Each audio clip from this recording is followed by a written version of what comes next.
नमस्कार बच्चों, आज हम कक्षा 10 विषय गणित प्रश्नावली 2.2 पहले सवाल का 5वां सवाल हल करेंगे। तो हमारा सवाल है t² - 15।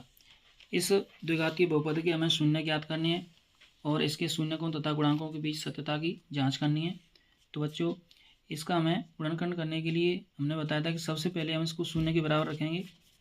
तो देखिए, इसमें एक बात का ध्यान रखना कि जैसे कोई अंडर वाली संख्या हो, जैसे मान लीजिए √2 और इसका मुझे गुणा करना है √2 से, तो इसका गुणा आएगा हमेशा 2, यानी कि ये अंडर हट जाता है।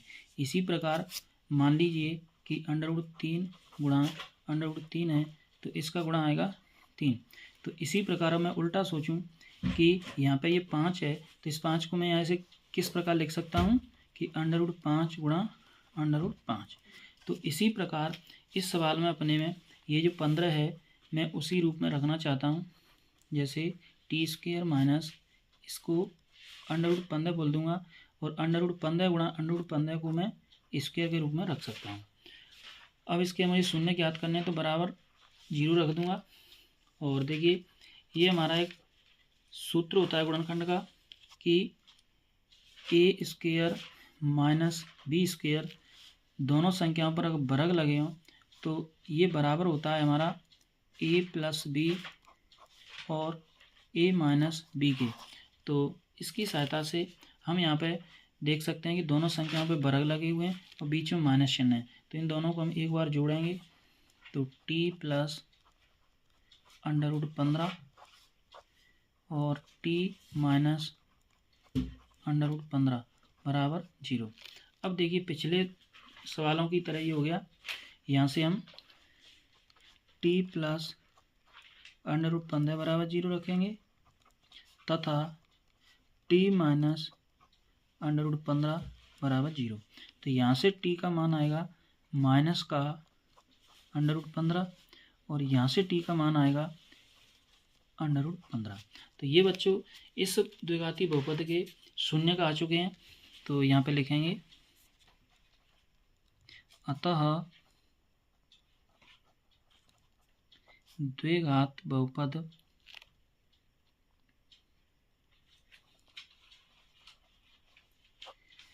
t² - 15 के शून्यक माइनस √15,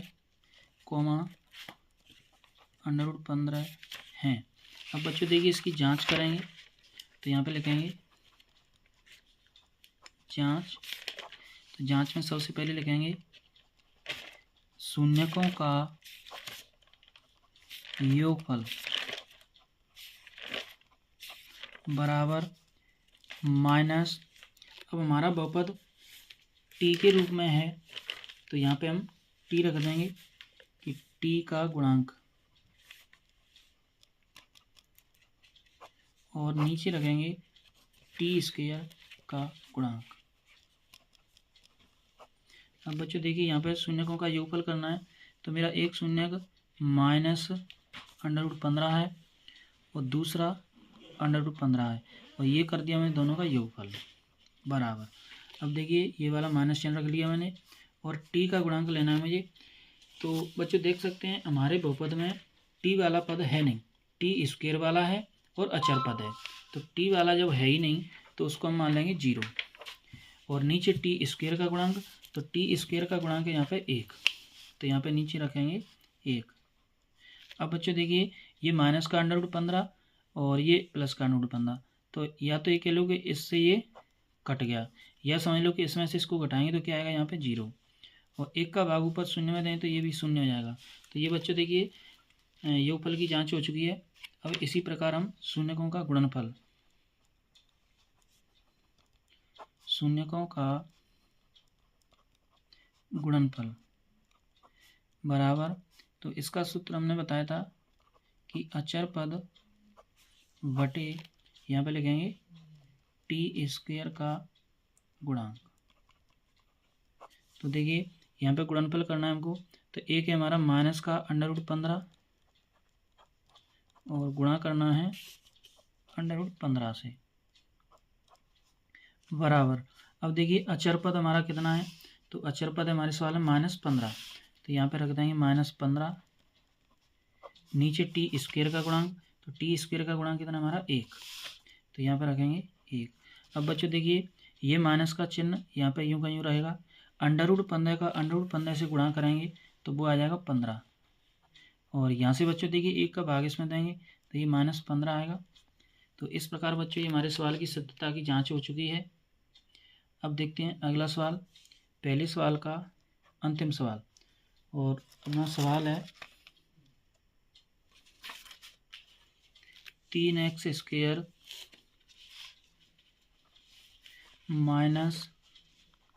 -x -4। तो बच्चों इस द्विघाती बहुपद के भी हमें शून्य ज्ञात करने हैं और शून्यकों तथा गुणांकों के बीच सत्यता की जांच करनी है। तो इस बहुपद के शून्य ज्ञात करेंगे तो सबसे पहले इसको शून्य के बराबर रखेंगे। अब देखिए इस x² के गुणांक 3 और अंतिम पद यानी अचर पद का गुणा करेंगे तो वो गुणनफल आएगा अपना 3 × 4 करेंगे तो -12, और बीच में देखिए x का जो गुणांक है वो है -1। तो देखिए इस 12 के ऐसे टुकड़े करेंगे कि गुणा करने पर -12 आए और जोड़ने घटाने पर -1 आए। तो देखिए सबसे पहले 1 × 12, तो एक टुकड़ा आया हमारा 1 और 1 आया 12।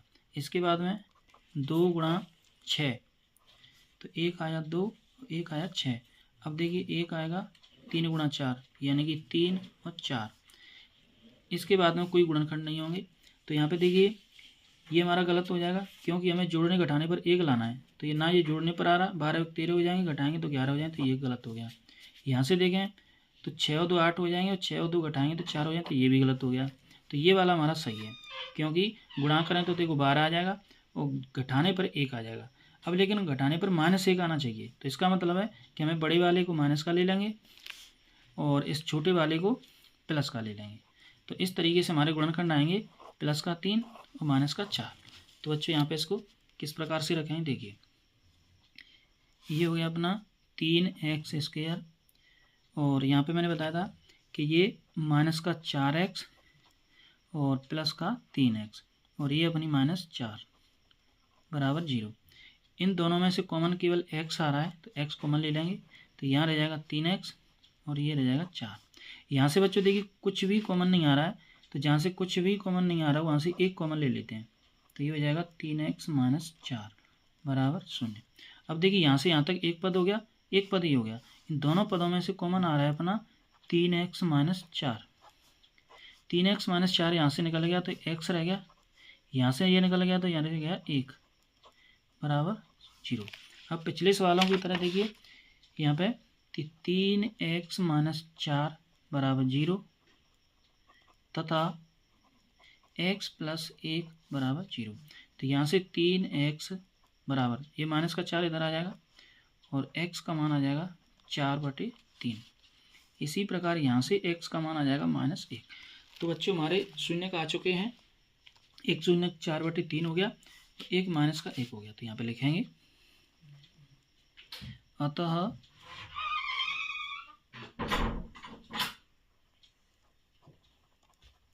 द्विघात बहुपद 3x² - x -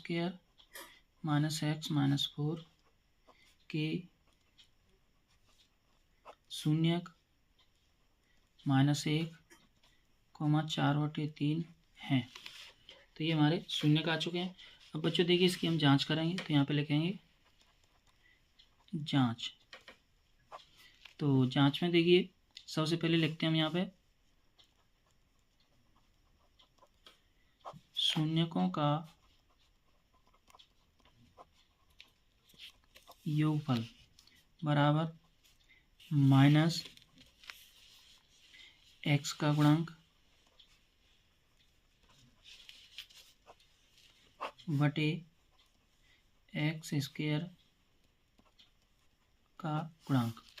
तो बच्चों देखिए दोनों शून्यकों का यहाँ पे योग करना है, तो पहला शून्यक यहाँ पे -1 है और अगला शून्यक 4/3 है, ये दोनों का योग हो गया। अब देखिए यहाँ पे ये माइनस चिन्ह और x का गुणांक लिखना है मुझे, तो x का गुणांक मेरा -1 है, तो यहाँ पे -1 रख दूंगा, बटे एक्स स्क्वायर का गुणांक, तो एक्स स्क्वायर का गुणांक 3 है, तो यहाँ पे मैं 3 रख दूंगा। अब बच्चों देखिए इसको हमें हल करना है, तो डायरेक्ट हल करते हैं। कैसे? देखिए 3 का 1 से गुणा करेंगे तो ये -3 और ये +4 और नीचे 3 बराबर, माइनस का माइनस से गुणा करें प्लस हो जाएगा, तो ये हो गया 1/3। और बच्चों देखिए ये 4 में से 3 चला गया तो क्या बचा? 1, तो ये हो गया 1/3 और बराबर ये भी 1/3। तो इस प्रकार बच्चों ये हमारा शून्यकों के योगफल की जांच हो चुकी है। अब देखते हैं गुणनफल की। तो यहाँ पे लिखेंगे शून्यकों का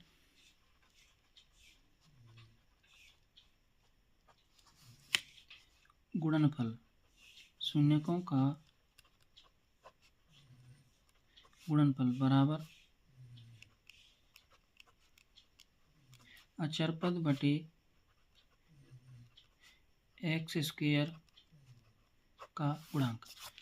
तो हमारे शून्यक थे -1 और 4/3, इनका करना है हमको गुणा, बराबर यहाँ पे अचर पद। तो बच्चों अचर पद हमारा सवाल में -4 था और एक्स स्क्वायर का गुणांक 3। तो यहाँ से बच्चों देखिए -1 का इनसे गुणा करेंगे तो -4/3 और यहाँ पे देखें तो ये भी -4/3। तो इस प्रकार बच्चों ये हमारे शून्यकों और गुणांकों के बीच सत्यता के संबंध की जांच हो चुकी है। तो बच्चों ध्यान रखना कि 2 प्रश्नावली कंप्लीट होने के बाद में हमारी कोई भी वीडियो इस चैनल पर नहीं आएगी। हमारे नए चैनल पर अगली वीडियो आएगी जिसका नाम है मैथ बाई मंजा सर। इसी चैनल पर 3 प्रश्नावली से लेके आगे सभी प्रश्नावलियों की वीडियो इस चैनल पर आएंगी। तो इस वाले चैनल को हमारे को सब्सक्राइब कर लें।